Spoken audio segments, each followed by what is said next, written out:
Selama berabad-abad, masyarakat yang mendiami hutan di selatan bertahan dari perjalanan waktu tanpa bergantung pada besi, roda, atau hewan pengangkut. Dikelilingi oleh pegunungan, sungai, dan cenote, mereka membangun lebih dari sekadar kota. Mereka membentuk jaringan garis keturunan, persekutuan, dan siklus yang menandai setiap langkah sejarah mereka.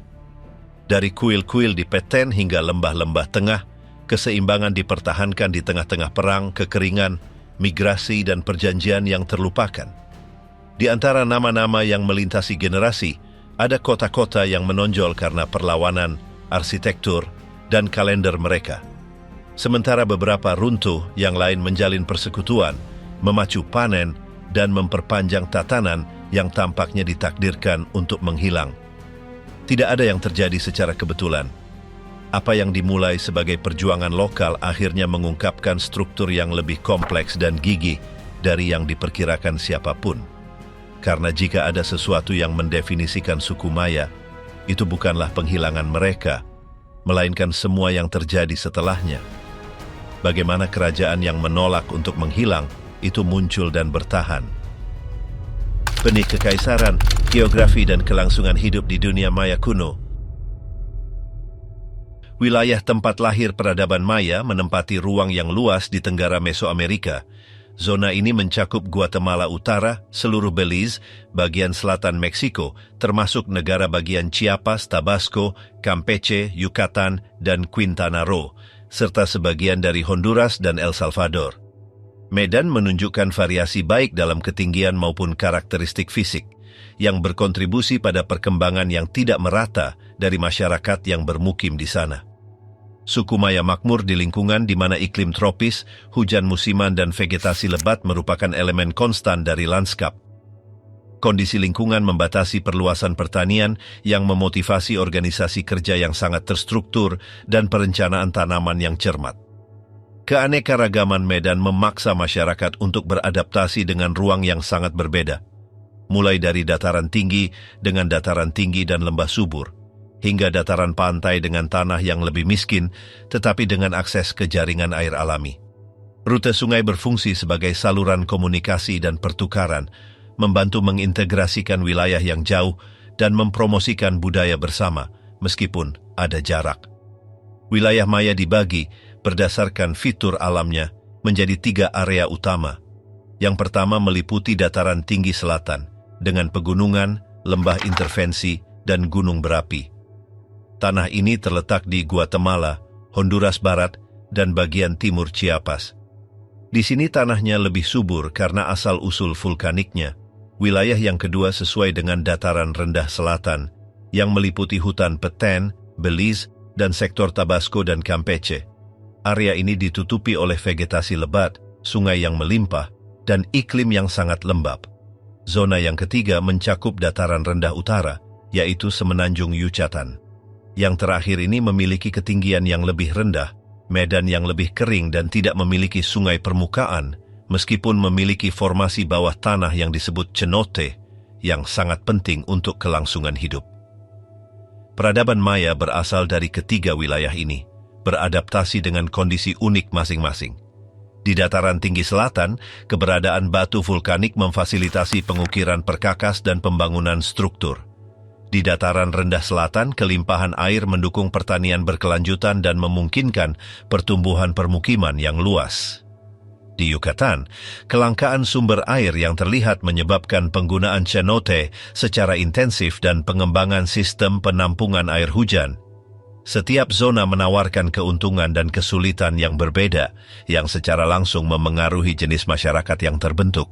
Meskipun terdapat perbedaan regional, masyarakat Maya mengembangkan pola budaya yang serupa, sebagian karena akar bersama mereka. Pertanian adalah basis ekonomi sejak tahap paling awal. Jagung, bersama dengan kacang-kacangan, labu, dan cabai, membentuk inti makanan. Tanaman ini menuntut organisasi kerja yang seiring waktu menciptakan hierarki sosial dan bentuk otoritas. Untuk menjaga produktivitas di tanah yang kurang subur, diterapkan teknik seperti sistem tebang dan bakar. Ini terdiri dari menebang area hutan, membakar vegetasi, dan menanam di tanah yang diperkaya oleh abu. Kebutuhan untuk mengatur siklus pertanian sesuai dengan hujan menyebabkan pengembangan observasi astronomi dan pengukuran waktu. Namun, kemajuan ini tidak dijelaskan di sini, karena termasuk momen lain. Pada tahap primitif ini, yang penting adalah memastikan makanan melalui teknik dasar namun efektif, yang disesuaikan dengan lingkungan yang menantang. Pengetahuan tentang bumi, iklim, dan ritme alam diturunkan dari generasi ke generasi, menjadi bagian dari pengetahuan kolektif. Mengenai asal-usul suku Maya, diketahui bahwa mereka bukanlah peradaban yang terisolasi. Sejak dahulu kala, wilayah ini telah menerima pengaruh dari masyarakat Mesoamerika lainnya. Interaksi dengan kelompok tetangga seperti Olmec memungkinkan pertukaran produk, ide, dan praktik budaya. Meskipun demikian, suku Maya mengembangkan ciri-ciri khas dan unik yang membedakan mereka dengan jelas dari budaya lain. Seiring waktu, mereka mencapai identitas tertentu meskipun dengan banyak varian lokal. Migrasi internal memainkan peran penting dalam perluasan suku Maya awal. Beberapa kelompok berpindah dari daerah pegunungan ke daerah yang lebih rendah, mencari tanah yang cocok untuk budidaya. Yang lain menetap di dekat sumber air permanen, di mana mereka dapat membangun komunitas yang lebih stabil. Proses pendudukan wilayah ini bertahap, tetapi konstan. Populasi tumbuh seiring dengan membaiknya kondisi pertanian, dan itu memungkinkan munculnya inti populasi yang lebih kompleks. Bukti material pertama budaya Maya muncul di situs preklasik seperti Cuello di Belize dan Tikal di Petén. Bukti ini menunjukkan desa-desa dengan struktur sederhana, perkakas batu, dan keramik dasar. Meskipun belum ada kota atau pusat upacara besar, tanda-tanda spesialisasi dalam kegiatan dan diferensiasi sosial tertentu sudah diamati. Produksi objek rumah tangga dan perdagangan lokal menunjuk pada sistem ekonomi yang terorganisir sejak zaman awal. Evolusi menuju bentuk organisasi yang lebih kompleks adalah hasil dari banyak abad adaptasi dan akumulasi pengetahuan. Kondisi lingkungan menuntut respons kreatif yang dalam beberapa kasus menghasilkan inovasi teknis. Pengetahuan pertanian misalnya disempurnakan untuk mencapai panen yang lebih stabil di medan yang sulit. Pada gilirannya, hubungan antar komunitas memberi jalan bagi aliansi dan sistem kerja sama yang di kemudian hari akan berubah menjadi struktur politik yang lebih formal. Selama abad-abad awal ini, pembangunan tidak seragam. Beberapa wilayah maju lebih cepat daripada yang lain, tergantung pada sumber daya yang tersedia, lokasi geografisnya, dan kemampuan penduduknya untuk memanfaatkannya dan beradaptasi dengan kondisi lingkungan yang berubah. Zaman keemasan kota-kota selatan. Ketika budaya Maya mencapai ekspresi maksimumnya, periode klasik telah memulai jalannya. Pada saat itu, peradaban mengalami pertumbuhan berkelanjutan di berbagai wilayah. Populasi tidak hanya berlipat ganda, tetapi juga menjadi lebih padat dan aktif, sementara pencapaian budaya mereka meningkat. Manifestasi kemajuan ini menjadi terlihat di semua pusat Maya penting di selatan, tempat munculnya zona aktivitas intens. Di dalamnya, terlihat koordinasi yang jelas dalam pola kehidupan dan produksi. Seiring dengan konsolidasi konsentrasi populasi ini, area pengaruh Maya juga meluas. Di utara Guatemala, Petén memusatkan aktivitas luar biasa yang mendorong perluasan dunia Maya. Di batasnya terletak pusat-pusat utama, semuanya terhubung oleh sistem hubungan yang kompleks. Dari inti ini, pertumbuhan meluas ke bagian lain di selatan dan mencapai zona dataran rendah. Dorongan tersebut mencakup mulai dari lembah pegunungan Guatemala hingga porsi tertentu dari Chiapas saat ini. Intensitas pembangunan diterjemahkan ke dalam munculnya berbagai inti secara simultan, masing-masing dengan tanda-tanda kemakmuran yang jelas. Sepanjang berabad-abad, aktivitas dipertahankan konstan dan di banyak wilayah meningkat. Karakteristik saat ini dapat diamati dalam bukti material yang ditinggalkan oleh komunitas. Kehadiran prasasti, stela, altar, konstruksi, dan elemen dekoratif menunjukkan adanya organisasi sosial yang kompleks. Selain itu, pola umum di berbagai kota mengungkapkan evolusi bersama. Pusat-pusat Maya, meskipun otonom secara politik, menunjukkan hubungan budaya yang jelas. Kesamaan dalam gaya dan bentuk ekspresi ini menunjukkan adanya komunikasi konstan antara berbagai kantong. Berkembangnya periode klasik tidak hanya terlihat dalam ekspresi material, Itu juga tercermin dalam cara kelompok Maya mengatur wilayah mereka. Dari titik tertentu, diamati bahwa banyak kota mulai memperoleh kekuasaan yang lebih besar. Otoritas itu diterjemahkan menjadi dominasi atas komunitas lain, sehingga menghasilkan jaringan kontrol regional. Pembentukan hubungan hierarkis antara inti penting dan lokalitas kecil memungkinkan tingkat kohesi teritorial yang lebih besar. Meskipun batas-batas pasti yurisdiksi ini tidak selalu jelas, bukti menunjukkan bahwa beberapa kota menjadi ibu kota regional yang sebenarnya. Salah satu ciri paling menonjol dari periode ini adalah ekspansi yang ditandai ke wilayah baru. Bukti yang ditemukan di wilayah Usuma Cinta menunjukkan bahwa kota-kota yang terletak di sepanjang sungai itu memperoleh relevansi besar. Pada saat yang sama, zona lain seperti lembah Motagua di bagian timur wilayah mulai menunjukkan aktivitas yang kuat. Wilayah-wilayah ini yang sebelumnya terpencil mulai terintegrasi penuh ke dalam lingkup budaya klasik. Kecepatan proses ini terjadi menunjukkan adanya struktur transmisi yang efektif. Mobilitas kelompok, ide, dan sumber daya memfasilitasi penggabungan wilayah baru ke dalam jaringan yang ada. Sepanjang periode ini, seni mencapai tingkat yang belum pernah terlihat sebelumnya. Bentuk visual memperoleh kompleksitas teknis yang luar biasa, dan tema yang direpresentasikan menjadi lebih bervariasi. Di banyak situs, diamati bahwa figur manusia mulai menunjukkan detail yang lebih besar. Adegan yang digambarkan berhenti menjadi representasi sederhana untuk menjadi narasi lengkap. Permukaan berukir menunjukkan evolusi yang jelas dalam cara menyusun elemen. Kecanggihan itu menunjukkan adanya tradisi yang mapan dengan sekolah lokal yang mampu mempertahankan gaya mereka sendiri. Meskipun setiap pusat memiliki ciri-ciri tertentu, keseluruhannya berbagi prinsip yang serupa. Tanggal yang tertulis pada monumen dan objek memungkinkan untuk melacak kronologi yang tepat dari puncak kejayaan. Di hampir semua wilayah, catatan terakumulasi antara abad ke-3 dan ke-9. Periode ini dianggap sebagai titik tertinggi perkembangan klasik. Selama abad-abad itu, produksi material, aktivitas politik, dan difusi budaya mencapai puncaknya. Pusat-pusat besar bersaing dalam kepentingan dan pengaruh mereka diproyeksikan melampaui batas langsung mereka. Konsentrasi bukti menunjukkan adanya persaingan simbolis antar kota. Masing-masing berusaha meninggalkan catatan tentang pencapaian mereka sehingga membangun memori permanen. Unsur-unsur yang ditemukan di makam kerajaan memungkinkan untuk memahami besarnya kekuasaan yang dicapai. Makam berisi objek bernilai tinggi dan penataan yang cermat. Persembahan, baik dari segi kuantitas maupun elaborasinya, mencerminkan tingkat spesialisasi yang tinggi. Distribusi makam ini di pusat-pusat utama memperkuat gagasan elit yang dominan. Lapisan atas ini mengendalikan sumber daya dan mengatur tugas-tugas produktif. Kehadiran figur yang direpresentasikan dengan pakaian yang rumit menegaskan adanya kelas yang memusatkan otoritas. Meskipun mencapai kemegahan menjelang akhir periode, tanda-tanda transformasi terlihat.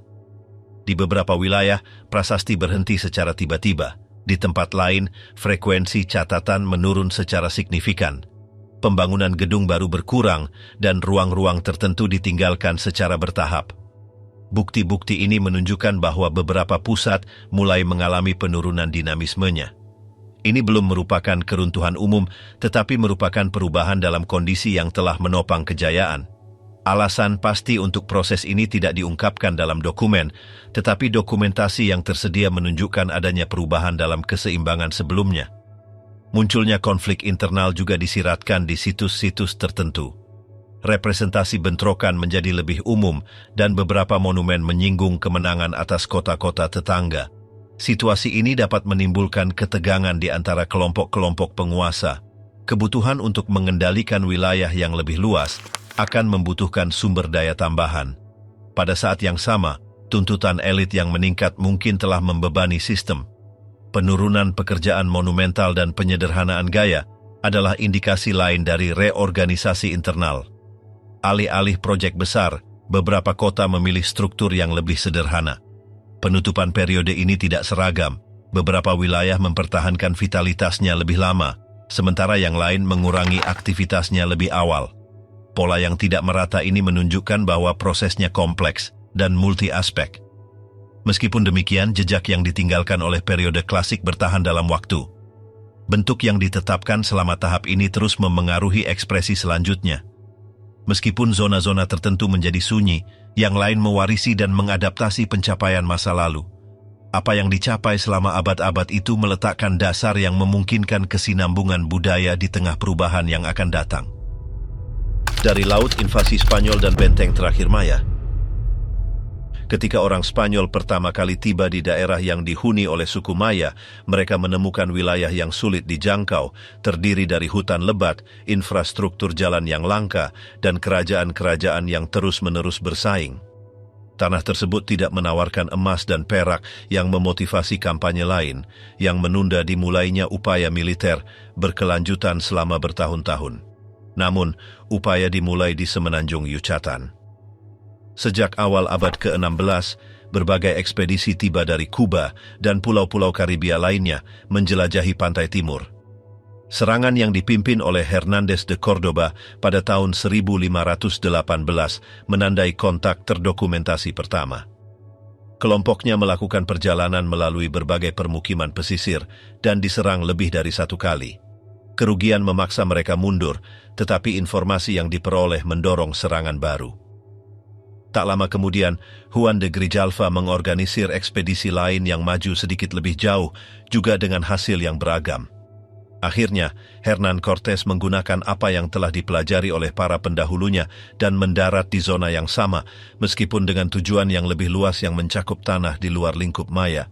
Meskipun tidak mengkonsolidasikan kehadiran segera di wilayah tersebut, kontak awal ini memungkinkan untuk mengidentifikasi rute, mengevaluasi kekuatan, dan mendeteksi perpecahan internal di antara kelompok-kelompok pribumi. Pada tahun-tahun berikutnya, Spanyol memusatkan upaya mereka di bagian lain Mesoamerika, terutama di pusat, di mana Kekaisaran Meksika menawarkan kekayaan yang lebih besar dan organisasi terpusat yang memfasilitasi penaklukan mereka melalui aliansi dan perang terbuka. Baru pada pertengahan abad ke-16 minat terhadap Yucatan muncul kembali dengan lebih kuat. Francisco de Montejo menerima otorisasi untuk melakukan tugas menundukkan wilayah tersebut. Pada tahun 1527, ia tiba di pantainya dan memulai serangkaian kampanye militer yang ditandai dengan kesulitannya. Upaya pertamanya untuk membangun diri gagal karena perlawanan lokal yang kuat yang memaksanya untuk mundur sementara. Tanpa menyerah, ia mengorganisir serangan baru dari berbagai titik, mendelegasikan sebagian komando kepada putranya yang dikenal sebagai El Mozo, si pemuda, yang mengadopsi taktik yang lebih lama dan mengandalkan pendirian villa untuk mengkonsolidasikan posisi. Selama bertahun-tahun, bentrokan terus-menerus terjadi. Suku Maya mempertahankan wilayah mereka melalui penyergapan, perubahan pemukiman, dan memanfaatkan pengetahuan mereka tentang medan. Orang Spanyol pada bagian mereka menerapkan strategi berdasarkan pendirian kota, penugasan enkomienda, dan perjanjian dengan garis keturunan lokal tertentu yang melihat pendatang baru sebagai kesempatan untuk memaksakan diri atas saingan tradisional. Kombinasi pertempuran langsung, aliansi, dan keausan progresif ini memungkinkan posisi Kastilia secara bertahap dikonsolidasikan. Di antara episode yang paling representatif adalah pendirian Mérida, didirikan oleh Montejo El Mozo di lokasi kota Maya kuno. Dari sana, Spanyol mengordinasikan operasi ke selatan dan timur, menghadapi kantong perlawanan yang bertahan bahkan setelah jatuhnya pusat-pusat utama. Kondisi iklim, penyakit, dan medan yang tidak bersahabat membuat setiap kemajuan lambat dan mahal. Sementara itu, zona lain di selatan dunia Maya, terutama Petén, mempertahankan otonomi yang hampir total. Hutan lebat, jarak, dan kurangnya kepentingan ekonomi langsung menunda upaya serius untuk menundukkan wilayah itu. Baru pada akhir abad ke-16 otoritas kolonial mulai mengevaluasi dengan minat yang lebih besar kontrol Petén Itzá, di mana masih ada kerajaan otonom seperti Tayasal. Para penguasa Itzá mempertahankan hubungan dengan suku Maya lainnya dan kadang-kadang dengan pemukim yang datang untuk berdagang. Terlepas dari kontak tertentu, tidak ada subordinasi nyata terhadap kekuasaan Spanyol. Ini dipertahankan sampai pada abad ke-17, otoritas Guatemala dan Yucatan memutuskan untuk melakukan kampanye terkoordinasi. Kegagalan sebelumnya, seperti upaya Martin de Ursua, telah menunjukkan kompleksitas beroperasi di daerah itu, tetapi juga mendorong persiapan yang lebih ekstensif. Akhirnya, pada tahun 1701, sebuah ekspedisi berhasil maju dengan tegas menuju Tayasal. Terlepas dari hambatan logistik, Komandan Spanyol tahu bagaimana memanfaatkan perpecahan internal di antara kelompok-kelompok lokal, selain janji amnesti dan taktik persuasi untuk memfasilitasi penyerahan beberapa desa. Penaklukan Tayasal berarti penutupan formal penaklukan militer Tanah Maya. Sejak saat itu, wilayah tersebut tunduk pada institusi kolonial, meskipun di banyak sektor pedesaan perlawanan dipertahankan secara pasif atau melalui migrasi ke zona yang lebih terpencil. Sepanjang proses ini, didokumentasikan episode penghancuran kodeks, kuil, dan elemen budaya lainnya sebagai bagian dari kebijakan konversi agama dan kontrol ideologis. Meskipun agama tertentu mencoba melestarikan aspek bahasa dan pengetahuan lokal, banyak ekspresi asli ditekan atau diganti dengan praktik yang dipaksakan dari doktrin gerejawi. Struktur etnis pada akhir milenium pertama. Di seluruh wilayah yang terdiri dari Tenggara Meksiko, Guatemala, Belize, dan sektor Honduras dan El Salvador, bermukim kelompok-kelompok yang membentuk peradaban Maya. Masing-masing menempati zona yang berbeda, beradaptasi dengan kondisi lokal, dan mengembangkan kekhasan mereka sendiri. Pada masa kejayaan maksimum, setidaknya 16 kelompok utama diidentifikasi yang tersebar di 3 area linguistik utama. Wilayah utara mencakup penutur Maya Yucatec, yang wilayahnya mencakup hampir seluruh semenanjung Yucatan, termasuk Campeche, Yucatan, utara Quintana Roo, dan sebagian Belize. Di selatan Petén, suku Choles menempati jalur dari tengah sungai Usumacinta ke timur, sementara lebih jauh ke utara terletak suku Chontales yang menetap di cekungan sungai Candelaria. Area barat daya yang sesuai dengan dataran tinggi Guatemala dan sebagian selatan Chiapas ditempati oleh masyarakat yang menuturkan K'iche', Mam, Caciquel, Tsutujil, dan dialek terkait lainnya. Zona pegunungan ini terdiri dari konsentrasi padat komunitas yang bahasanya berasal dari akar yang sama, meskipun sudah berbeda secara signifikan. Di Tenggara, kelompok yang menuturkan Cholti dan Mopan berada di zona Petén Timur dan Belize, sementara ke timur dan selatan meluas penutur Pocomchi, Quechí, Chuj, Tojolabal, dan Lacandon dengan inti di wilayah yang lebih terpencil dan berhutan. Perbedaan antara masyarakat ini tidak hanya terletak pada lokasi geografis, tetapi juga pada ciri-ciri fisik yang bervariasi antar wilayah. Terdapat perbedaan rata-rata tinggi badan antara penduduk dataran tinggi dan dataran rendah. Di antara yang pertama mendominasi fitur yang lebih bersudut, tulang pipi yang tinggi, dan perawakan yang lebih kuat, sementara di zona dataran rendah lebih umum tubuh kurus, dengan tinggi badan sedikit lebih kecil, dan fitur wajah yang kurang menonjol. Pigmentasi juga menunjukkan varian tertentu, meskipun dalam kisaran yang seragam. Karakteristik ini memungkinkan untuk membedakan berbagai subkelompok Maya, bahkan ketika mereka berbagi bahasa ibu yang sama atau mempertahankan ikatan budaya yang erat. Mengenai bahasa, studi linguistik memungkinkan untuk mengklasifikasikan bahasa Maya menjadi cabang-cabang yang terdefinisi dengan baik.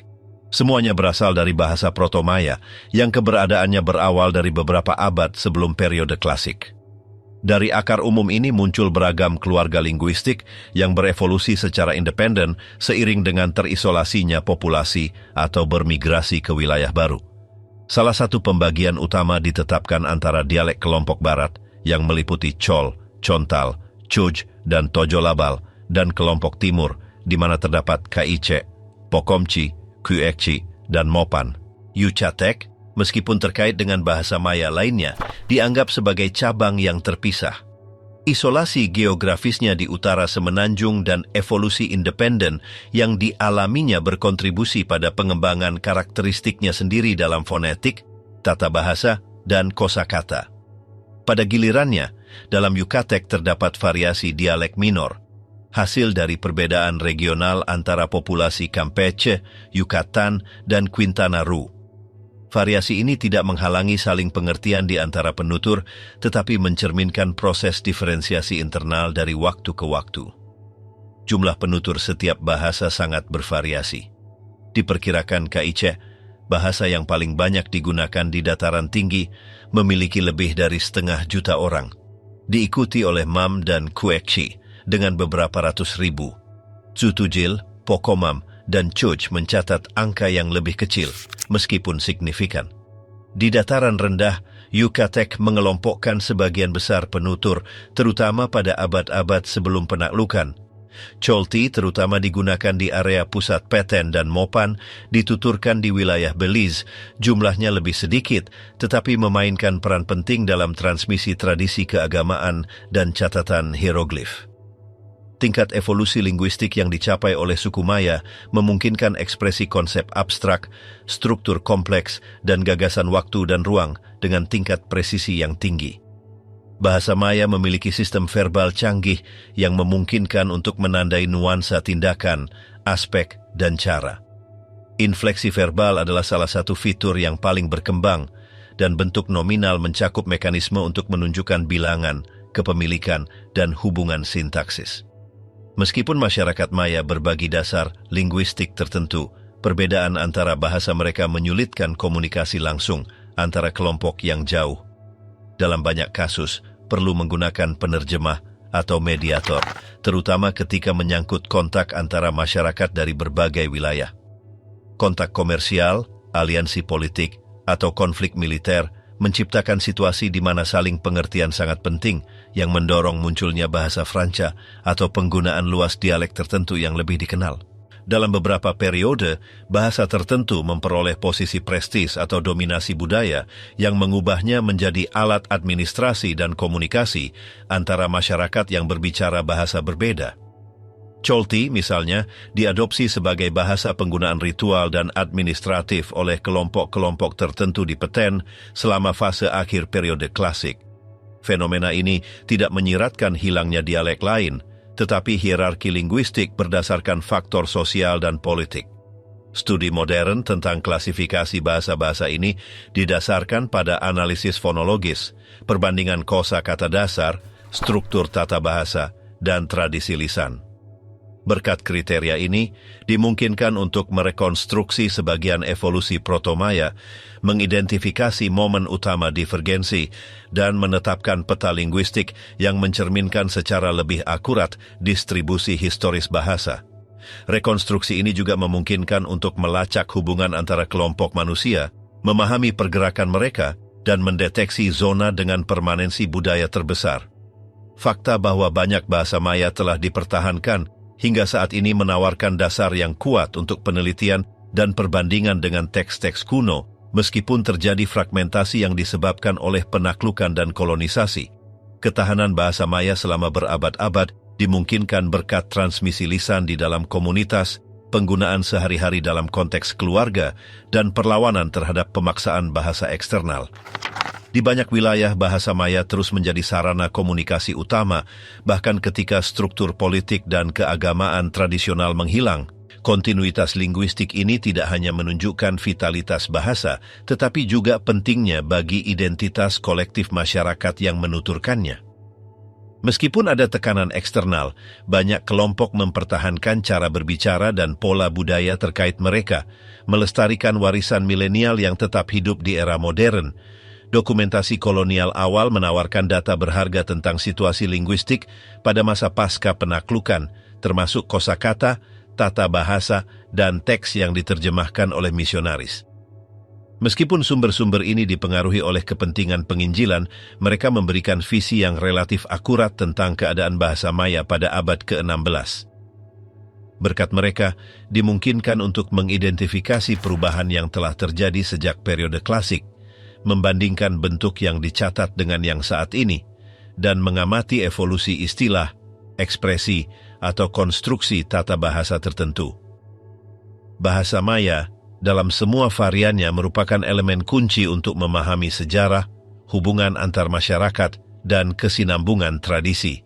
Seiring waktu, perubahan dalam penggunaan linguistik juga mencerminkan transformasi sosial. Beberapa bahasa mendapatkan dominasi dalam konteks keagamaan, yang lain menyebar karena alasan ekonomi, dan beberapa terpinggirkan ke lingkungan domestik atau pedesaan. Dinamika ini dipengaruhi oleh faktor-faktor seperti akses ke pusat-pusat kota, kontak dengan budaya lain, atau kebijakan yang dipaksakan dari luar. Namun, inti dari tradisi linguistik Maya dipertahankan, beradaptasi dengan keadaan baru tanpa kehilangan esensinya. Kemampuan beradaptasi ini memungkinkan bahwa, bahkan di bawah kondisi yang merugikan, bahasa tetap hidup, mentransmisikan nilai, pengetahuan, dan ingatan kolektif yang berawal dari zaman sebelum kontak Eropa. Tatanan hierarkis pada abad-abad kejayaan. Sepanjang perkembangannya, masyarakat Maya membangun sistem hierarkis, di mana kelompok penguasa terdiri dari individu yang dianggap berasal dari garis keturunan bangsawan. Bangsawan ini tidak hanya memiliki hak istimewa yang diwariskan, tetapi juga menjalankan otoritas langsung atas tanah dan populasi di bawah kekuasaan mereka. Pengaruh mereka meluas baik dalam urusan sipil maupun tugas keagamaan, menjadi pihak yang bertanggung jawab untuk mengatur pekerjaan politik dan ritual yang terkait dengan kultus tradisional. Dalam kerangka ini, posisi dalam administrasi terutama dibagikan di antara orang-orang yang termasuk dalam kelompok tinggi ini yang memastikan dominasi dan kesinambungan kekuasaan mereka. Pangkat tertinggi dalam struktur ini ditempati oleh penguasa tertinggi dari setiap unit teritorial yang dikenal dengan gelar yang bervariasi dari satu wilayah ke wilayah lain. Tetapi, fungsi utamanya adalah mengarahkan urusan negara maupun kuil. Kepala ini tidak hanya merupakan tokoh politik tertinggi, tetapi juga kepala hierarki seremonial. Posisinya yang diperoleh melalui warisan memberikan prestis dan memungkinkannya untuk mengendalikan sumber daya dan keputusan penting komunitasnya. Di sekitarnya beroperasi berbagai pejabat yang memenuhi tugas khusus. Di antara posisi-posisi ini adalah administrator yang mengawasi upeti dan redistribusi barang yang diterima oleh kekuasaan pusat. Pejabat ini harus menyimpan catatan yang akurat tentang aliran produk dan memastikan bahwa kontribusi tiba dari berbagai komunitas yang tunduk. Dalam beberapa kesempatan, peran ini dimainkan oleh orang-orang yang dididik dalam pengelolaan kodeks dan perhitungan yang menunjukkan adanya pelatihan teknis tertentu yang terkait dengan aparat negara. Posisi penting lainnya adalah pemimpin prajurit, yang tanggung jawabnya adalah mengoordinasikan pertahanan wilayah dan partisipasi dalam kampanye ekspansi atau hukuman. Selain aspek militer dan ekonomi, ada tokoh-tokoh yang bertugas mencatat peristiwa penting, seperti kelahiran, kematian, dan perubahan kepemimpinan. Para juru tulis atau kronikus ini mengelola dokumen visual dan simbol numerik yang memungkinkan untuk melestarikan memori kelembagaan. Hadir juga penerjemah tanda-tanda suci yang bertindak sebagai perantara antara dunia manusia dan kekuatan supranatural. Ramalan dan nasihat mereka memengaruhi keputusan pemimpin tertinggi, terutama yang berkaitan dengan siklus waktu dan pemilihan tanggal untuk merayakan ritual atau melakukan tindakan publik. Wilayah Maya tidak membentuk satu unit politik tunggal, melainkan terbagi menjadi banyak entitas otonom, masing-masing dengan sistem pemerintahan dan jaringan pengaruhnya sendiri. Unit-unit ini sering bersaing satu sama lain untuk mengendalikan rute perdagangan, zona pertanian, dan pusat-pusat seremonial. Di beberapa wilayah, aliansi terbentuk antara entitas yang berbeda, sementara di wilayah lain perang terus-menerus untuk dominasi teritorial berlaku. Terlepas dari perbedaan ini, elemen organisasi serupa dan menanggapi pola struktur dan hierarki yang umum. Masing-masing unit ini dapat dianggap sebagai kerajaan independen, dengan batas-batas yang jelas dan kelas penguasa yang mapan. Di dalamnya ada pembagian internal berdasarkan fungsi ekonomi, militer, dan keagamaan. Desa-desa bawahan menanggapi pusat pengarah, yang seringkali merupakan kota utama dari mana otoritas dijalankan. Hubungan antara berbagai tingkat sosial dipertahankan melalui kewajiban layanan, upeti, dan kesetiaan, diperkuat oleh mekanisme budaya yang melegitimasi posisi penguasa. Pengalihan kekuasaan biasanya dilakukan di dalam keluarga yang berkuasa yang sama, yang membenarkan hak mereka untuk memerintah melalui narasi leluhur yang menghubungkan mereka dengan makhluk suci atau episode pendirian. Genealogi ini dilestarikan dalam manuskrip bergambar dan dibacakan pada kesempatan khidmat yang berkontribusi untuk mengkonsolidasikan legitimasi dinasti yang berkuasa. Dalam beberapa kasus, Ahli waris dipersiapkan sejak muda untuk mengambil alih fungsi administratif, melalui pelatihan di dalam lingkaran istana, atau penugasan tanggung jawab kecil yang berfungsi sebagai pelatihan. Garis keturunan yang paling kuat mempertahankan ikatan perkawinan di antara mereka sebagai cara untuk memperkuat aliansi politik. Ikatan ini juga memastikan transmisi tanah, gelar, dan hak istimewa dari generasi ke generasi. Wanita bangsawan memainkan peran penting dalam proses ini karena melalui persatuan mereka dengan kepala suku lain, mereka berkontribusi pada integrasi wilayah atau penghentian permusuhan. Meskipun mereka tidak selalu menempati posisi formal di dalam aparat pemerintah, pengaruh mereka terlihat jelas dalam proses suksesi dan dalam dinamika internal istana. Di dalam istana kerajaan terdapat ruang yang berbeda untuk berbagai jenis kegiatan. Ada area di mana urusan pemerintahan ditangani, tempat-tempat yang didedikasikan untuk persiapan acara seremonial, dan zona yang disediakan untuk akomodasi pejabat, pelayan, dan penjaga. Semua ini berada di bawah arahan rumah yang berkuasa yang memutuskan kehidupan sehari-hari populasi bawahan dan nasib struktur kekuasaannya sendiri. Pemeliharaan ruang-ruang ini membutuhkan administrasi konstan dan rantai komando yang jelas yang menjamin pelaksanaan perintah dan penyelesaian konflik. Di tingkat lokal, setiap pemukiman dipimpin oleh perwakilan yang ditunjuk oleh otoritas pusat atau muncul dari antara keluarga berpengaruh di tempat itu. Delegasi ini harus menjamin kepatuhan terhadap ketentuan yang berasal dari ibu kota regional, mengatur pengiriman produk yang diminta oleh Upeti, dan mengoordinasikan partisipasi penduduk dalam pekerjaan umum. Dia juga ditugaskan untuk mengawasi ketertiban internal dan mengelola perselisihan antar tetangga yang memberinya margin otonomi tertentu dalam yurisdiksinya. Ada perbedaan nyata antara mereka yang menjalankan fungsi atas nama kekuasaan pusat dan mereka yang hanya merupakan bagian dari sebagian besar populasi. Yang pertama, menikmati hak istimewa tertentu seperti akses ke makanan khusus, pakaian khas, atau tempat tinggal di zona yang lebih baik kondisinya. Elemen-elemen ini berkontribusi untuk memperkuat otoritas mereka dan membedakan mereka dari yang lain.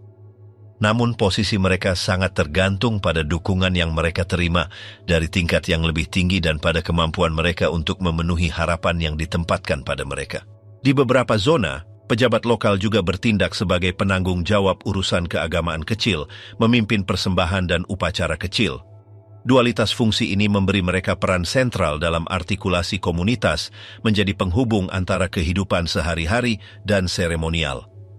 Masa jabatan mereka dikondisikan oleh kesetiaan, efektivitas, dan persepsi yang mereka miliki dari atasan mereka maupun anggota masyarakat. Dalam kasus kegagalan atau konflik internal, mereka dapat dicopot dan diganti oleh orang lain yang lebih andal atau dengan ikatan keluarga yang lebih baik. Kontak antara berbagai unit politik dilakukan melalui utusan resmi yang membawa pesan, hadiah, atau tuntutan khusus. Utusan ini adalah orang yang dapat dipercaya yang mewakili tuan mereka di hadapan istana lain dan yang tahu bagaimana beradaptasi di lingkungan asing. Tugas mereka sangat sensitif karena salah tafsir atau isyarat yang tidak pantas dapat menimbulkan ketegangan yang tidak perlu. Pada saat perjanjian atau fakta dirayakan, delegasi ini berpartisipasi dalam upacara sebagai saksi dan pembawa persyaratan yang disepakati. Meskipun batas-batas antara entitas politik jelas dalam banyak kasus, konflik atas wilayah atau rute tidak jarang terjadi. Persaingan untuk zona subur, sumber air, atau jalur strategis menyebabkan bentrokan berkala. Kampanye militer diorganisir oleh para penguasa dengan dukungan dari penasihat mereka yang memutuskan kapan dan bagaimana bertindak. Keberhasilan atau kegagalan serangan ini memiliki konsekuensi penting bagi prestis pemimpin dan bagi stabilitas pemerintahan. Kadang-kadang, penaklukan memungkinkan untuk memperluas basis Upeti atau menggantikan saingan yang tidak nyaman. Tatanan politik maya berfungsi melalui kombinasi kontrol terpusat dan manajemen terdesentralisasi. Setiap tingkat otoritas menanggapi yang lebih tinggi, tetapi mempertahankan otonomi tertentu dalam administrasi urusan sehari-hari. Struktur hierarkis ini memastikan kesinambungan kekuasaan, tetapi juga memungkinkan adaptasi terhadap perubahan dan kekhasan lokal. Keputusan penting membutuhkan konsensus di antara aktor utama yang menyiratkan negosiasi internal dan keseimbangan antara kepentingan yang berbeda. Anak-anak matahari dan milpa, masyarakat Maya biasa dan keberadaan bersama mereka. Penduduk biasa kota-kota Maya biasanya tinggal di gubuk sederhana yang dikelompokkan di sekitar pusat-pusat seremonial. Rumah-rumah ini dibangun dengan bahan-bahan yang tersedia di wilayah tersebut adalah struktur berbentuk persegi panjang atau oval dengan atap miring yang ditutupi daun palem atau jerami.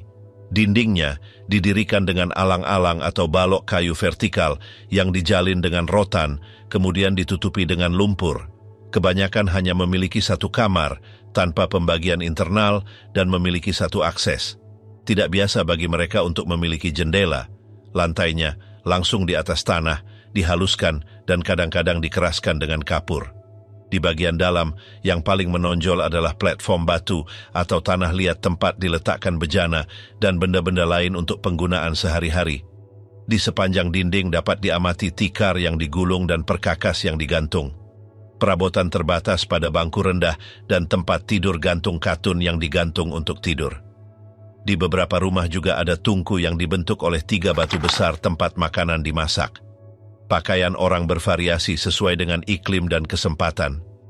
Pada waktu normal, pria mengenakan pakaian sederhana yang diikatkan di pinggang, yang menggantung di depan dan di belakang, sementara wanita mengenakan huipil yang menutupi mereka hingga lutut.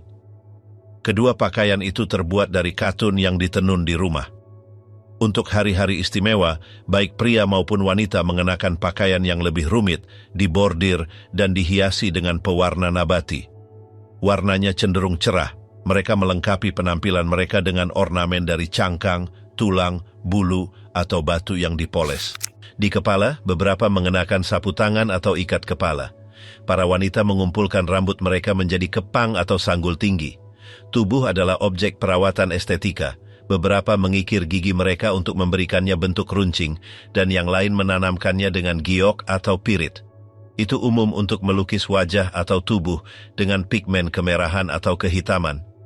Tato juga merupakan bagian dari penampilan sehari-hari, diterapkan dengan jarum dan diresapi dengan zat pewarna. Anak laki-laki dan perempuan menerima perawatan sejak kecil.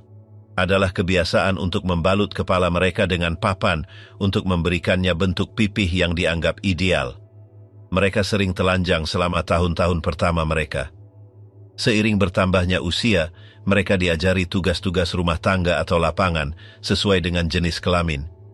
Anak perempuan membantu ibu mereka dengan makanan atau menenun, sementara anak laki-laki menemani yang lebih tua ke milpa. Makanan masyarakat sederhana dan didasarkan pada jagung. Sereal ini dimasak dengan kapur, kemudian digiling di atas batu datar dan diuleni untuk membentuk tortilla atau tamale. Selain jagung, juga dikonsumsi kacang-kacangan, labu, singkong, dan cabai. Di beberapa wilayah, makanan termasuk ikan, unggas liar, kura-kura, atau iguana. Madu lebah tanpa sengat berfungsi sebagai pemanis. Dalam perayaan tertentu, disiapkan minuman fermentasi seperti balce, dibuat dengan kulit pohon yang direndam dalam air dengan madu. Kakao sangat dihargai, meskipun tidak diminum setiap hari. Di zona di mana ia tidak tumbuh, ia diimpor melalui barter. Untuk memasak, mereka menggunakan bejana tanah liat dan sendok kayu. Makanan disiapkan di atas api langsung atau dikukus, menggunakan daun pisang sebagai pembungkus. Di beberapa situs, oven bawah tanah digunakan untuk memasak makanan pada acara-acara khusus. Para wanita menghabiskan sebagian besar waktu mereka di rumah, menggunakan alat tenun pinggang, menggiling jagung, atau memasak. Mereka juga bertanggung jawab atas kebersihan rumah dan perawatan anak-anak.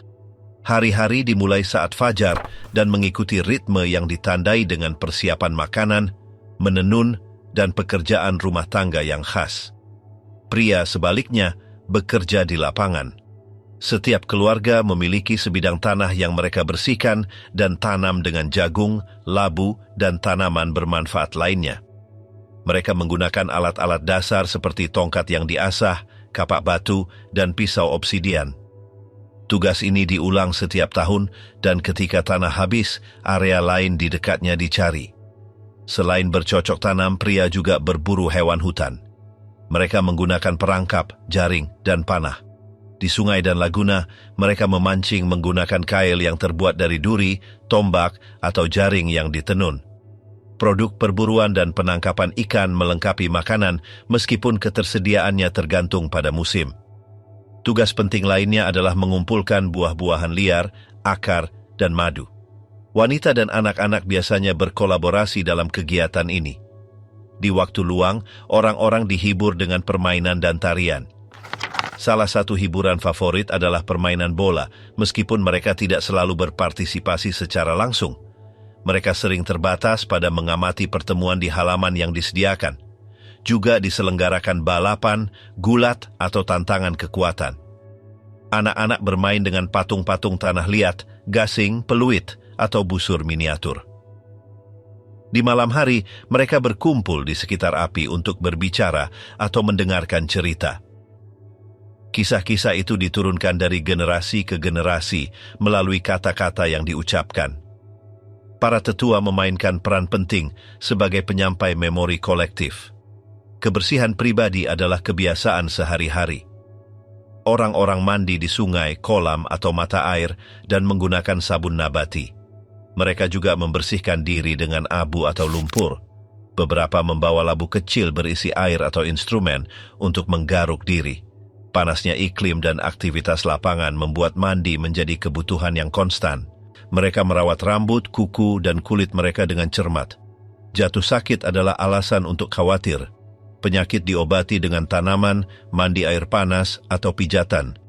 Beberapa penyakit dikaitkan dengan ketidakseimbangan atau penyebab tak terlihat, dan dalam kasus tersebut dicari bantuan orang-orang dengan pengetahuan khusus. Digunakan akar, daun, dan resin dalam bentuk infus, salep, atau uap. Pengetahuan tentang kesehatan diturunkan secara lisan. Setiap keluarga memiliki praktik mereka sendiri. Pemulihan tergantung pada pengobatan maupun lingkungan. Selama kekeringan yang berkepanjangan atau wabah, masyarakat menderita. Akses ke air menjadi sulit. Di banyak wilayah, mereka bergantung pada cenote, mata air, atau tangki yang diukir di batu. Di musim hujan, air dikumpulkan dalam wadah besar. Ketika hujan tidak tiba, panen hilang dan kelangkaan melanda dengan keras. Kelangsungan hidup menuntut pembagian sumber daya, migrasi sementara, atau modifikasi kegiatan sehari-hari. Meski begitu, ritme kehidupan mengikuti jalannya. Organisasi keluarga berputar di sekitar kerja kolektif. Orang tua, anak-anak, dan kakek nenek berbagi rumah yang sama dan membagi tugas. Pernikahan dilakukan pada usia dini. Orang muda bersatu dengan persetujuan orang tua mereka. Hidup bersama dimulai dengan perjanjian sederhana, dan masing-masing berkontribusi pada ekonomi rumah tangga. Serikat diperkuat melalui pertukaran barang atau bantuan timbal balik. Terkadang beberapa generasi hidup di bawah atap yang sama. Perkakas yang digunakan dalam kehidupan sehari-hari dibuat di rumah atau didapatkan melalui barter. Setiap keluarga membuat apa yang diperlukan dengan bahan-bahan yang tersedia di lingkungan mereka, menyesuaikannya dengan tugas-tugas lapangan dan rumah tangga. Wanita membuat pakaian, memintal kapas, dan menenun. Sementara pria mendirikan rumah, membersihkan petak tanah, dan membuka jalan. Kehidupan sehari-hari membutuhkan keterampilan, kolaborasi, dan upaya konstan. Di pasar, orang-orang menukar produk lapangan dengan barang-barang yang tidak dapat mereka buat. Kakao, garam, kapas, tekstil, madu, perkakas, dan makanan yang disiapkan beredar di tangan masyarakat. Setiap kota memiliki hari pasarnya. Itu adalah saat berkumpul, mengobrol, dan bergerak. Di sana terlihat objek dari tempat lain, didiskusikan harga, dan dibuat kesepakatan. Tidak digunakan mata uang seperti yang dikenal saat ini, tetapi produk tertentu berfungsi sebagai alat tukar. Wanita berpartisipasi aktif dalam perdagangan. Kalender masyarakat terikat pada musim pertanian. Diketahui kapan harus menanam, kapan harus menunggu hujan, dan kapan harus memanen. Observasi langit membantu memprediksi perubahan musim. Meskipun aktivitas masyarakat biasa tidak dicatat dalam monumen, rutinitas mereka mendukung fungsi umum kota-kota. Setiap tindakan memiliki makna dalam keseluruhannya. Kehidupan sehari-hari adalah praktis, konstan, dan ditandai oleh kerja kolektif. Kehidupan masyarakat tidak dicatat dalam kodeks atau patung. tetapi merupakan dasar diam di mana seluruh peradaban ditopang. Yang sakral dan yang berdarah, dewa, ritus, dan kosmofisi. Selama berabad-abad, agama suku Maya berubah perlahan dari kultus sederhana yang berhubungan dengan alam menjadi sistem kompleks yang dipimpin oleh para pendeta. Pada awalnya, ketika mereka masih nomaden, kepercayaan mereka berpusat pada kekuatan alam yang tidak membutuhkan ritual atau kuil yang rumit. Setiap kepala keluarga bertindak sebagai pemandu spiritual di dalam gubuknya, sesuatu yang masih dapat dilihat di antara suku Maya Lacandon di Chiapas. Tetapi ketika mereka mengadopsi pertanian dan mulai hidup di permukiman permanen, muncul bentuk-bentuk baru organisasi keagamaan. Para pendeta diciptakan, pusat-pusat seremonial yang lebih rumit dibangun, dan sistem ritual yang lebih canggih dikembangkan. Antara abad-abad sebelum dan sesudah dimulainya era Kristen, muncul dewa-dewa baru, kuil-kuil batu, dan teologi yang lebih rumit. Para pendeta mulai mengatur kultus berdasarkan pengamatan waktu dan bintang, yang membentuk sistem ritual yang lebih tepat. Pada awal abad ketiga sebelum Kristus, perubahan ini menjadi jelas di Uak Saktun dengan patung-patung berukir, keramik cakol, dan penggunaan atap berkubah. Transformasi ini bertepatan dengan perkembangan budaya yang luar biasa di Peten Utara dan Tengah, meskipun tidak jelas apakah itu karena pengaruh eksternal atau evolusi internal. Menjelang abad keempat setelah Kristus, sudah ada agama canggih yang menggabungkan elemen alam dengan pengamatan langit, dilayani oleh badan pendeta yang disiplin, terdiri dari matematikawan, astronom, dan ahli ritual. Selama era klasik, patung-patung menunjukkan agama yang khidmat dengan sedikit representasi pengorbanan manusia. Periode ini dianggap yang paling tinggi secara spiritual. Tetapi kemudian, di era Puuc dan Meksiko, diperkenalkan perubahan drastis. Banyak penulis sejarah abad ke-16 menunjukkan bahwa orang Meksiko membawa serta penyembahan berhala dan pengorbanan massal. Kisah-kisah menegaskan bahwa sebelum kedatangan Kukulcan, juga disebut Quetzalcoatl, di Yucatan praktik itu tidak ada. Dikatakan bahwa ia mengajarkan penggunaan berhala dari batu, tanah liat, atau kayu, dan untuk mempersembahkan darah, hati, dan persembahan lainnya. Herrera, penulis sejarah resmi, menegaskan bahwa pengorbanan manusia datang dari Meksiko. Bukti arkeologi Chichen Itza memperkuat versi ini. Beberapa representasi dalam lukisan dinding, kodeks, dan cakram emas membuktikan praktik massalnya di periode Meksiko. Gambar-gambar lain dalam kodeks seperti Dresden dan Tro Cortesiano juga termasuk periode pasca klasik, sedangkan dua gambar klasik satu-satunya ditemukan di Piedras Negras. Berabad-abad kemudian, pemaksaan kekristenan sangat mengubah agama Maya kuno. Iman tradisional tidak sepenuhnya hilang, tetapi yang bertahan adalah kultus populer dewa-dewa alam seperti Chaches, dewa hujan. Dewa-dewa yang lebih kompleks menghilang bersama dengan para pendeta yang melayani mereka. Dampak penaklukan dirasakan paling keras pada kasta pendeta. Dewa Kristen tidak mengizinkan persaingan dan mereka yang tidak meninggalkan kepercayaan lama dihilangkan. Namun, suku Maya terus menggabungkan elemen Kristen dengan kultus kuno. Di Yucatan, Malaikat Agung Mikael diidentifikasi dengan Chaches, dan di Belize, orang-orang kudus diubah menjadi pelindung jagung dan hujan. Bagi suku Maya, pencipta dunia adalah Hunabku, ayah dari Itzamna. Meskipun Hunabku mewakili gagasan tentang satu dewa, ia tidak memiliki peran utama dalam kehidupan sehari-hari. Sebaliknya, Popol Vuh menyebutkan bahwa jagung adalah dasar penciptaan manusia. Mereka percaya pada siklus kosmik. Beberapa dunia telah ada sebelum yang sekarang, semuanya dihancurkan oleh banjir. Landa menyebutkan Bacab, 4 saudara laki-laki yang bertugas menopang langit setelah penciptaan. Halaman terakhir Kodeks Dresden menunjukkan akhir ini. Seekor ular langit memuntahkan air ke bumi, ditemani oleh dewi dengan bejana terbalik, dewa perang, dan tanda-tanda gerhana. Dalam tradisi modern Yucatan Utara, dibicarakan 3 dunia sebelumnya. Yang pertama dihuni oleh Kurcaci, yang membangun kota-kota dalam kegelapan dan menjadi membatu saat matahari terbit. Yang kedua dihuni oleh para pelanggar dan juga berakhir dalam banjir. Yang ketiga dihuni oleh suku Maya sendiri, dihancurkan oleh banjir besar lainnya. Dunia saat ini, campuran dari yang sebelumnya, juga akan dihancurkan dengan air. Kosmofisi itu dual, dewa-dewa baik membawa hujan, jagung, dan kelimpahan, sementara yang jahat menyebabkan kekeringan, badai, dan konflik. Dalam kodeks ditampilkan Caach, dewa hujan, melindungi pohon yang Ahpuch, dewa kematian, coba hancurkan.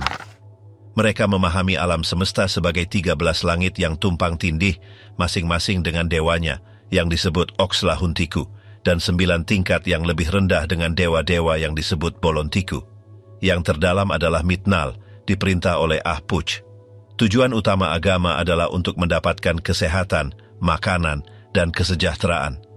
Suku Maya mempersembahkan doa dan pengorbanan untuk mencapainya. Upacara dimulai dengan puasa dan pantangan seksual, terutama bagi para pendeta. Mereka juga menghindari daging, garam, dan cabai selama waktu itu. Pengorbanan bervariasi sesuai dengan urgensi. Penyakit ringan ditangani dengan persembahan sederhana, sementara krisis serius membutuhkan darah manusia.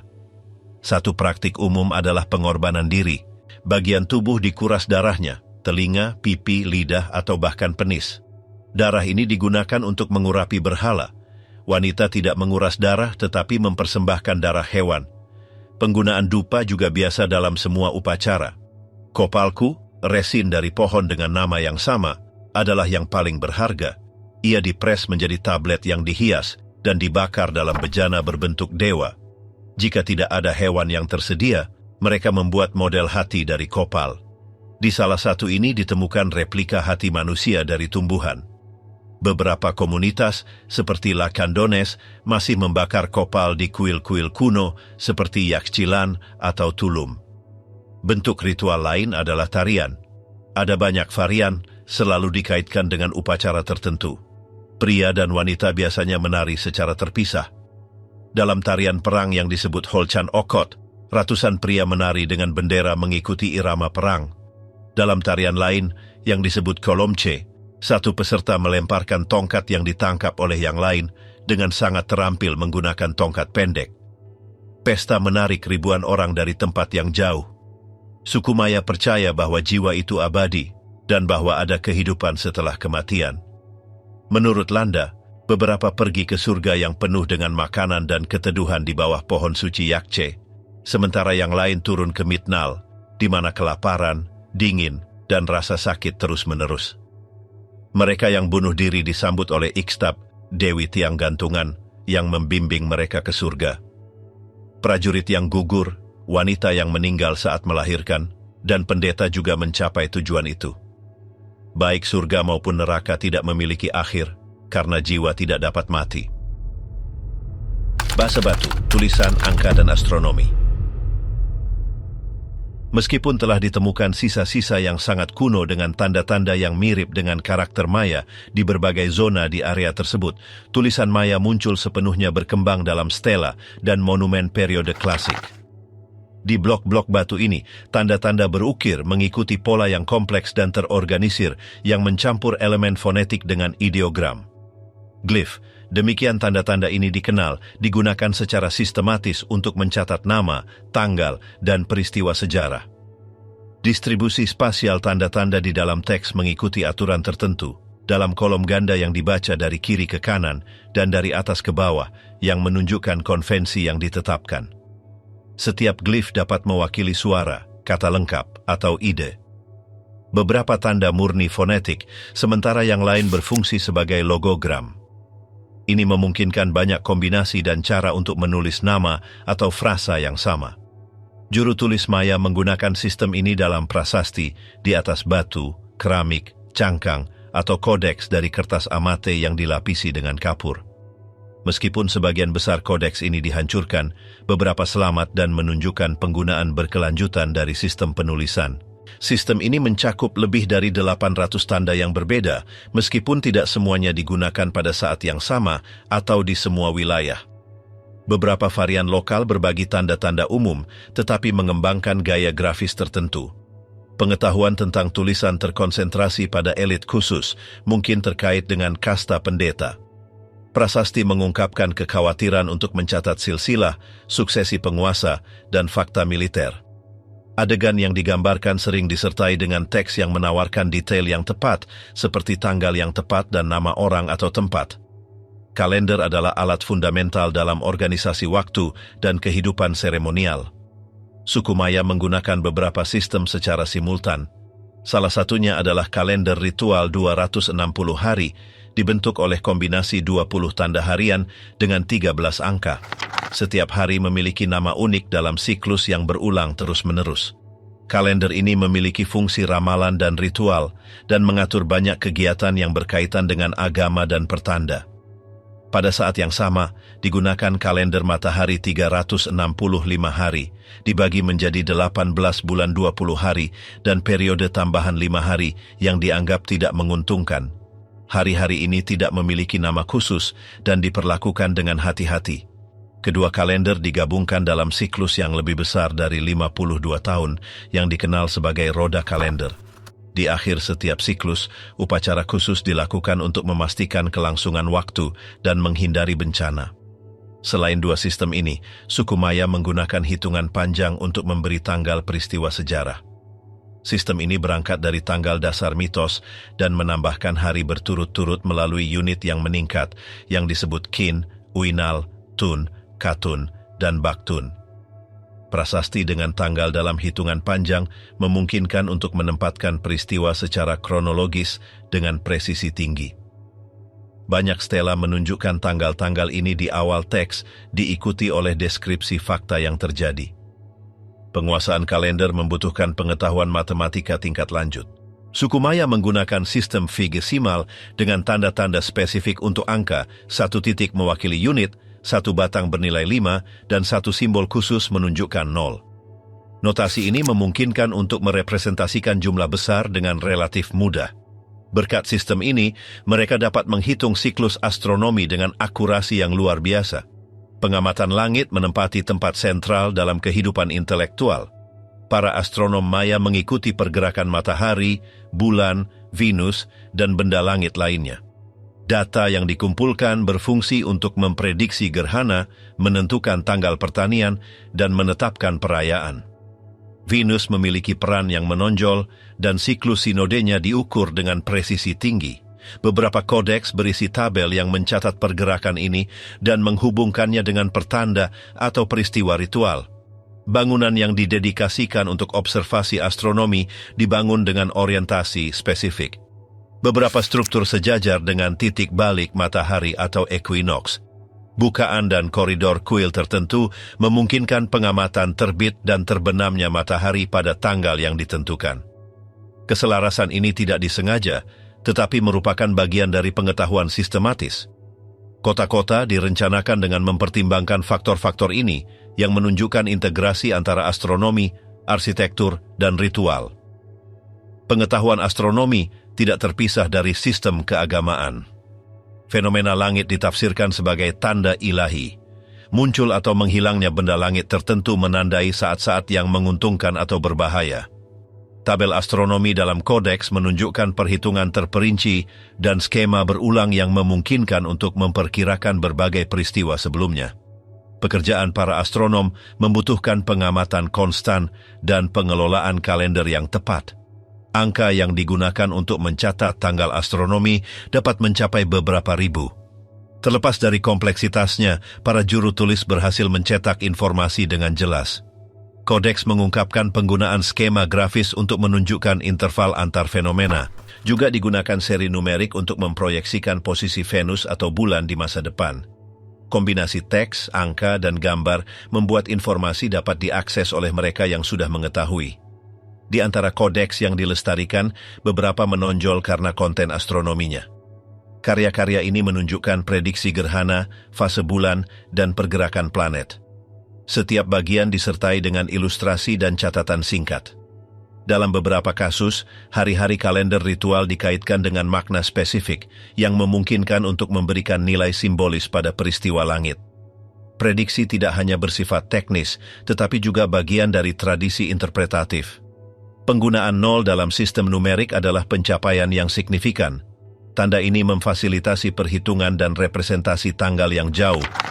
Penggunaan 0 dalam konteks kalender menunjukkan pemahaman lanjutan tentang waktu siklus.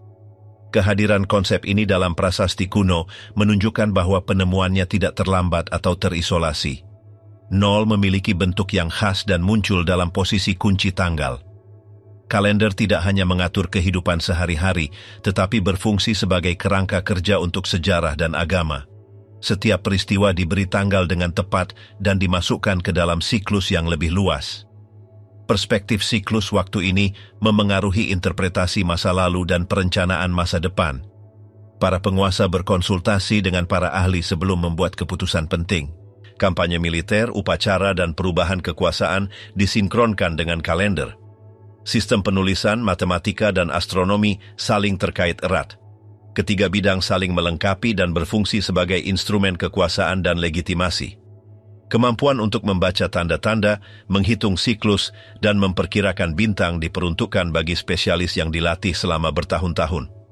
Catatan menunjukkan bahwa pengetahuan ini ditransmisikan secara ketat dan dijaga kerahasiaannya di dalam kelompok tertentu.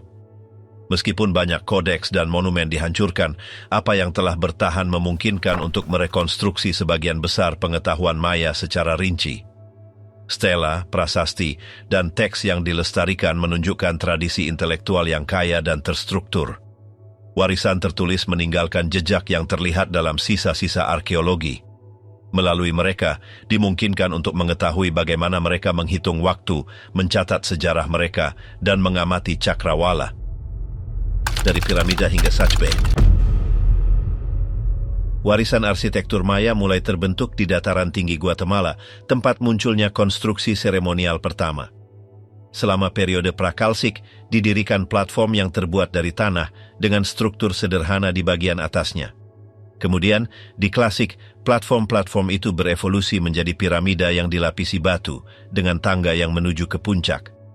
Tangga-tangga ini ditempatkan di depan, dan struktur atas biasanya berupa semacam tempat suci, ditinggikan di atas bagian ansambel lainnya. Seiring berjalannya waktu, para pembangun mulai menempatkan platform-platform itu di lapangan terbuka, di mana beberapa bangunan diorganisir di sekitarnya. Dengan demikian, tata ruang arsitektur pusat-pusat seremonial menjadi lebih kompleks. Bangunan-bangunan itu tidak terisolasi, tetapi membentuk satu kesatuan elemen yang terartikulasi. Di tempat-tempat seperti Uak Saktun misalnya, dapat diamati keselarasan tiga kuil kecil yang disusun berderet dengan platform panjang di depannya. Pola ini tampaknya telah digunakan untuk observasi kalender, meskipun di sini hanya bentuk dan distribusi spasialnya yang menarik. Arsitektur kota-kota Maya menyajikan variasi yang luar biasa, tergantung pada wilayah dan momen sejarah. Di dataran rendah utara, di tempat-tempat seperti Chichen Itza dan Uxmal, konstruksi menunjukkan dinding yang halus di bagian bawah dan zona yang dihias di bagian atas. Sebaliknya, di Tikal atau Copan, mendominasi struktur yang sangat tinggi, dengan tangga curam dan kresteria tinggi di atas kuil. Kresteria ini adalah struktur dekoratif yang menonjol di atas atap dan berkontribusi pada kesan vertikalitas. Bahan yang digunakan bervariasi sesuai dengan zona. Di utara Yucatan, di mana pegunungan langka, batu kapur adalah yang paling banyak digunakan. Batuan ini mudah dikerjakan dan berlimpah di wilayah itu, memungkinkan untuk mendirikan dinding padat dengan hasil akhir yang halus. Di selatan, di mana ada lebih banyak keragaman geologis, juga digunakan batu lokal lainnya. Selain itu, dalam banyak kasus, bangunan dilapisi dengan campuran yang terbuat dari kapur dan pasir yang memberikan hasil akhir berwarna putih. Sistem konstruksi yang paling banyak digunakan oleh suku Maya adalah Bóveda de Saledizo, kubah corbel. Alih-alih membangun atap dengan lengkungan sejati, mereka menempatkan blok-blok yang sedikit demi sedikit menonjol ke arah pusat hingga menutup ruang di bagian atas. Teknik itu tidak memungkinkan untuk menutupi area yang luas, tetapi cukup untuk kebutuhan mereka. Kuil dan ruang internal istana biasanya diatapi dengan cara itu. Ruang yang lebih luas, seperti plaza atau halaman, dibiarkan terbuka. Plaza adalah elemen sentral dalam organisasi perkotaan. Umumnya, di sekitarnya ditempatkan kuil-kuil utama, istana, dan struktur penting lainnya. Beberapa kota bahkan memiliki beberapa plaza, dihubungkan satu sama lain oleh jalan raya yang ditinggikan yang dikenal sebagai Sajbeob. Jalan-jalan ini dibangun dengan batu dan ditutupi dengan lapisan semen, berfungsi untuk menghubungkan zona-zona kota yang berbeda atau bahkan pusat-pusat kota yang jauh. Salah satu yang terpanjang telah ditemukan antara Choba dan Yaksuna dengan beberapa kilometer panjangnya. Di pusat-pusat seremonial besar, bangunan dikelompokkan mengikuti pola yang tepat. Struktur penting didirikan di atas platform buatan, menciptakan tingkatan yang berbeda di dalam ansambel. Kuil-kuil biasanya menempati titik tertinggi, sementara istana berbentuk lebih memanjang dan dengan beberapa pintu masuk didistribusikan di sekitar plaza. Konstruksi ini bukanlah benteng, juga tidak dimaksudkan sebagai tempat tinggal defensif. Itu adalah ruang kekuasaan, tempat tinggal, dan aktivitas politik. Beberapa kota seperti Tikal menunjukkan evolusi arsitektur yang kompleks dengan superposisi struktur sebelumnya. Artinya, ketika sebuah bangunan menjadi tua atau ingin diperluas, alih-alih meruntuhkannya, ia ditutupi dengan lapisan konstruksi baru. Dengan demikian, satu piramida yang sama dapat berisi beberapa fase sebelumnya di dalam volumenya. Teknik ini memungkinkan untuk melestarikan tempat suci asli, sementara penampilan eksternalnya diperbarui. Di Chopan, misalnya, telah didokumentasikan sebuah kuil yang dibangun kembali setidaknya 10 kali, mempertahankan lokasi yang sama. Jenis akumulasi arsitektur ini mengungkapkan hubungan yang kuat antara bangunan dan legitimasi mereka yang memerintahkan pembangunannya. Tindakan mendirikan kuil baru di atas yang sebelumnya menyiratkan penegasan kembali kesinambungan dinasti dan keabadian kekuasaan lokal. Tangga, yang sering dihiasi dengan prasasti atau patung, memenuhi fungsi praktis dan simbolis. Mereka menghubungkan berbagai tingkat di dalam ansambel arsitektur dan memperkuat hierarki spasial yang merupakan karakteristik kota-kota Maya. Di Chichen Itza muncul bentuk-bentuk konstruksi yang tidak umum di situs Maya lainnya, seperti kolom bundar, galeri dengan atap datar, dan lapangan terbuka yang luas. Ini menunjukkan pengaruh eksternal, meskipun di sini hanya hasil arsitekturnya yang menarik. Salah satu bangunan paling terkenal di tempat ini adalah Piramida Kukulkan, dengan alas persegi, dengan tangga di setiap sisi, dan kuil di puncaknya. Pada tanggal tertentu dalam setahun, sinar matahari memproyeksikan bayangan yang tampaknya membentuk ular turun di tangga. Ciri lain yang sering terjadi di beberapa situs adalah keberadaan permainan bola, ruang yang dibatasi oleh dinding tinggi yang menonjol di dalam denah kota karena proporsi dan lokasinya. Di tempat-tempat seperti Yaxchilan misalnya, arsitektur memanfaatkan orografi dengan bangunan yang beradaptasi dengan kemiringan medan. Di Bonampak, struktur dikelompokkan di teras yang mendominasi lembah. Dalam setiap kasus, diamati pemanfaatan ruang yang mencerminkan konsepsi yang direncanakan meskipun tidak simetris. Atap konstruksi dibuat dengan kubah corbel, kadang-kadang dilapisi oleh lempengan atas. Di bangunan yang lebih kecil, atap dapat dibentuk oleh balok kayu dan penutup tumbuhan, tetapi di kuil dan istana mendominasi solusi batu. Dinding dilapisi dengan campuran kapur dan beberapa permukaan dihaluskan dengan stuko, meninggalkan permukaan halus yang kemudian dapat dicat atau diukir. Evolusi material, seni, teknik, dan makna sepanjang berabad-abad. Patung-patung Maya dimodelkan dengan perhatian yang terlihat pada setiap detail.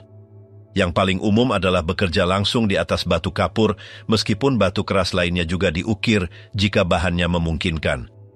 Stela digunakan terutama untuk mencetak sosok manusia atau hierarki, sementara altar berfungsi sebagai dasar untuk tindakan publik. Seringkali kedua bagian itu adalah bagian dari ansambel yang sama, dengan stela didirikan di belakang altar. Para pematung berhasil merepresentasikan postur, ornamen, dan gerakan dengan presisi tinggi, terlepas dari kekerasan bahan. Di wilayah tertentu, seperti Chopan, terlihat tingkat teknis yang lebih tinggi, dengan figur dalam relief dalam dan detail yang cermat. Beberapa bagian termasuk glif di sekitar tepi, menandai tanggal atau mengidentifikasi karakter. Di zona lain seperti Quirigua, monumentalitas patung-patung menonjol, seringkali ukurannya lebih besar daripada kota-kota lain. Ada juga monumen membulat dengan bentuk kompleks atau wajah yang diukir di semua sisinya. Selama berabad-abad, gaya pahatan berevolusi, selalu mempertahankan hubungan langsung dengan fungsi yang mereka miliki di dalam kota. Benda-benda dari tanah liat yang dibakar menempati tempat sentral dalam kehidupan material Maya.